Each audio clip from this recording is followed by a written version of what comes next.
क्या एक शिक्षक का अपने स्टूडेंट को पढ़े लिखे लोगों को ही वोट दें, ये कहना गलत है? या फिर संस्थान का ये कहकर टीचर को नौकरी से निकाल देना कि उसने पढ़ने वाले बच्चों की कक्षा में पॉलिटिकल एजेंडा चलाया, ये फैसला गलत है? पॉलिटिकल एजेंडा चलाया भी या नहीं? नमस्कार, मेरा नाम रेनू प्रीति है। खबर उत्तराखंड में बात करेंगे शिक्षक करण सांगवान की, जो सुर्खियों में बने हुए हैं। आखिर क्यों, आइए आपको बताते हैं।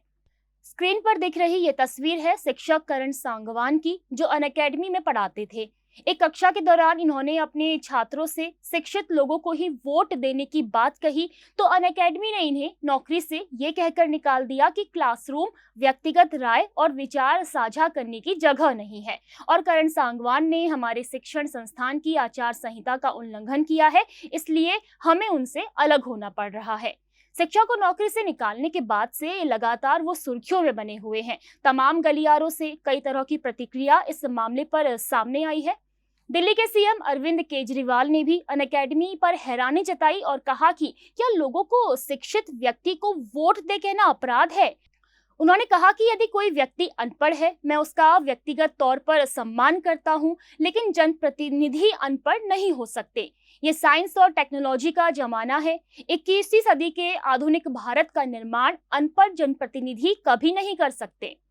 वहीं खुद मामले पर करण सांगवान ने अपने YouTube पर एक वीडियो अपलोड किया है, जिसमें वो कहते नजर आ रहे हैं कि मैंने किसी नेता, पॉलिटिकल पार्टी का नाम नहीं लिया, बल्कि मैंने तो लोगो कहा था। बात का बतंगड़ बनाना आता है। खाली बैठे लोगों ने, जिनके पास कोई काम नहीं है, उन्होंने इस तरह से मेरी बात को पेश किया जैसे मैंने पर्सनल किसी के लिए कहा हो। उन्होंने ये भी कहा कि उन्हें देश में बहुमत के साथ लोगों का समर्थन मिला है। लोगों ने कहा कि करण सांगवान ने ऐसा कुछ भी नहीं कहा जो गलत हो। उन्होंने लोगों को सही दिशा देने का काम किया है। वहीं करण सांगवान ने यह भी कहा है कि टीचर होने के नाते मेरी एक ड्यूटी बनती है, मैं मेरे स्टूडेंट्स को सही मार्गदर्शन दे सकूं, क्योंकि पढ़ाई सिर्फ वो नहीं है जो आप क्लासरूम में पढ़ रहे हो। इसके अलावा आप समाज में कैसे बैठते हो, कैसे उठते हो, ये सब भी जरूरी होता है। ये सब मुझे मेरे टीचर्स ने सिखाया और यही मैं मेरे स्टूडेंट्स को भी सिखा रहा था, उनके अच्छे भविष्य के लिए।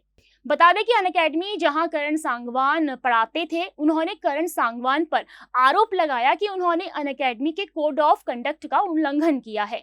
इस बात पर करण ने कहा कि कोड ऑफ कंडक्ट के अग्रीमेंट में लिखा हुआ है कि आप कोई भी राजनीतिक बयान नहीं देंगे, लेकिन राजनीतिक बयान की कोई परिभाषा कहीं पर भी नहीं है कि ये क्या होता है। उन्होंने कहा अनअकैडमी ने मुझे अपने ईमेल में एक ट्वीट का स्क्रीनशॉट भेजा, कहा कि ये राजनीतिक बयान है जिसकी वजह से उनकी प्रतिष्ठा खराब हो रही है। मुझे इस बात का हमेशा दुख रहेगा कि अनअकैडमी ने मुझसे इस बारे में कोई बात भी नहीं की, लेकिन मैं अभी भी अपनी बात पर रहूंगा।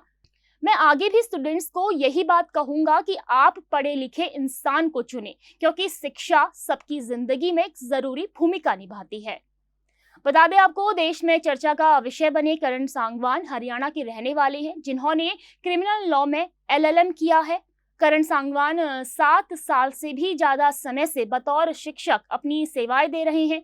साल 2020 से वे अनअकैडमी में पढ़ा रहे थे। उनका एक YouTube चैनल भी है जिसका नाम लीगल पाठशाला है। उन्होंने कहा है कि वो अपने YouTube चैनल लीगल पाठशाला से मुफ्त में बच्चों को शिक्षा देंगे।